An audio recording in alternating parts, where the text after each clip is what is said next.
میں یہ محسوس کر رہا ہوں کہ اتر پردیش میں کیا ملک میں ایمرجنسی کے سے حالات ہیں.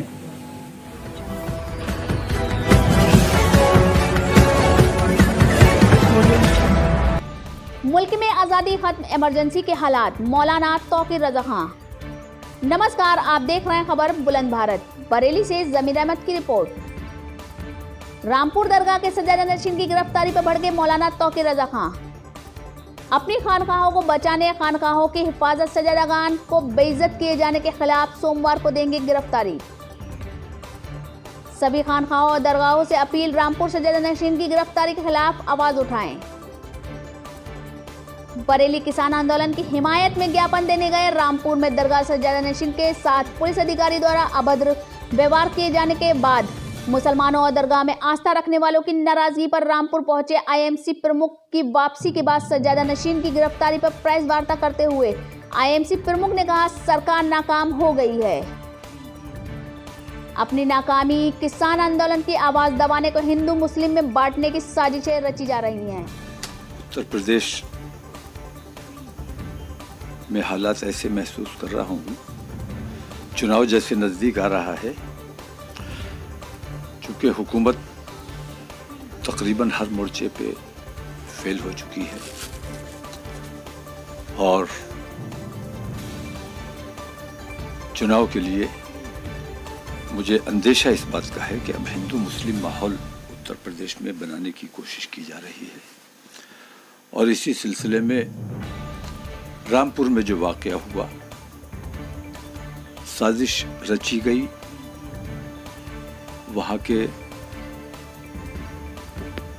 پولیس پرشاسن نے ان لوگوں پر جنہوں نے CAA کے وقت میں حمایت کی تھی، کسانوں کے آندولن کی حمایت کرنے وہ لوگ گئے تو ان سے اتنی رنجش اور اتنی چڑ ہو گئی کہ پرانے معاملات میں ان کو نوٹس جاری کیے گئے. اور فرحت جمالی صاحب کا تو میں یہ محسوس کرتا ہوں کہ انہیں نوٹس بھی اسی نیت سے نہیں دیا گیا کہ انہیں گرفتار کرنے کی نیت پہلے سے تھی.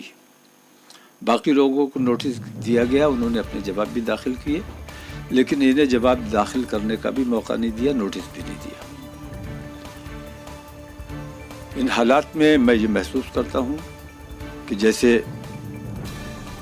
ابھی تک درگاہیں محفوظ تھی، خانقاہیں محفوظ تھی، لیکن چونکہ مسلم عوام کا درگاہوں اور خانقاہوں سے زیادہ عقیدت کا معاملہ رہتا ہے اور یہاں چھیڑ چھاڑ سے بے چینی پیدا ہوتی ہے، اس لیے انہوں نے درگاہوں کی طرف رخ کیا ہے. درگاہوں کے ذمہ داران کی بھی اب یہ ذمہ داری ہے کہ اس طرف توجہ دیں اور سیاسی فائدے حاصل کرنے کے لیے حکومت جس قسم کی روش پر چلی ہے، جس طرح فرحت جمالی کے فون ٹیپ کیے گئے اور ان کے ایک آڈیو کو وائرل کر کے ان کو بدنام کرنے کی کوشش کی گئی، کردار پر کیچڑ اچھالنے کی کوشش کی گئی. اس سے میں یہ محسوس کرتا ہوں کہ وہاں کے پرشاسن نے فرحت جمالی صاحب کے لیے ذاتی رنجش کا ماحول بنایا اور زبردستی گرفتار کیا گیا.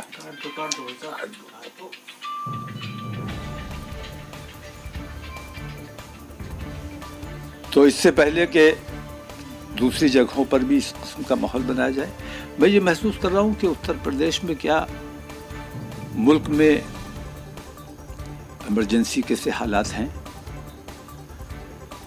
کسانوں کے آندولن سے حکومت کی جو بدنامی ہوئی ہے اور جو نقصان ہوا ہے، اس کی بھرپائی کے لیے اب دوسرے ذرائع اور دوسرے طریقے، جو ان کا پرانا طریقہ ہے، خالصتانی اور پاکستانی والا ماحول بنانے کی کوشش کی جا رہی ہے. آزادی میں محسوس کرتا ہوں کہ ایسی تاناشاہی ہے کہ آزادی خطرے میں ہے. اس سے پہلے کہ دوسرے لوگوں کے لیے سازشیں رچی جائیں، فون ٹیپ کیے جائیں اور ان کے اوپر جھوٹے الزام لگائے جائیں، تو جب ہمیں آزادی سے اپنی بات کہنے کا، آزادی سے کسی کی حمایت کرنے کا جب ہمیں اختیار نہیں ہے تو ہمیں آزاد رہنے کا کوئی حق نہیں ہے۔ میں کسانوں کے آندولن کی حمایت میں، فرحت جمالی کی گرفتاری کی مخالفت میں انشاءاللہ پیر کو انشاءاللہ گرفتاری دی جائے گی، اور اس کی بھرپور مذمت کی جائے گی، اور یہ جو ماحول بنایا جا رہا ہے اس کی مخالفت کی جائے گی۔ درگاہ سے انشاءاللہ میں اپنے قیام گاہ سے پیدل انشاءاللہ ADG صاحب کے کاریالے جاؤں گا، وہاں گرفتاری کروں گا۔ اس میں اور کن کن لوگوں سے بات ہوئی ہے؟ IMC کے بینر پہ یا تمام لوگوں سے بھی آپ نے اپیل کی ہے، یا کون لوگ؟ نہیں، میں ذاتی طور پہ یہ محسوس کرتا ہوں کہ جو ذمہ داران ہیں، جو قائدین ہیں، جو سوجھ بوجھ رکھتے ہیں اور حق کو حق اور باطل کو باطل کہنے کا جذبہ رکھتے ہیں، جب ان کی زبان آزاد نہیں رہی تو میں خود گرفتاری دوں گا، باقی لوگ آزاد ہیں، جیسے چاہیں فیصلہ لیں۔ میں نے اپنا فیصلہ لیا ہے کہ انشاءاللہ پیر کو، منڈے کو انشاءاللہ ADG صاحب کے آفس کے سامنے جا کر گرفتاری دی جائے گی، اور جب تک ملک کا ماحول، کیونکہ آزاد رہنے کے بعد بھی ہر وقت گرفتاری کی تلوار لٹکی رہنا اور زبان پہ تالے لگا کے بیٹھ جانا، ہمارا ضمیر ہمیں اجازت نہیں دیتا کہ ہم جو حالات ہیں، جو خرابیاں ہیں، ان خرابیوں کے خلاف بولنا ہماری ذمہ داری ہے، اور اگر بولنے کی اجازت نہیں ہے تو ہمیں آزاد رہنے کا کوئی حق نہیں ہے۔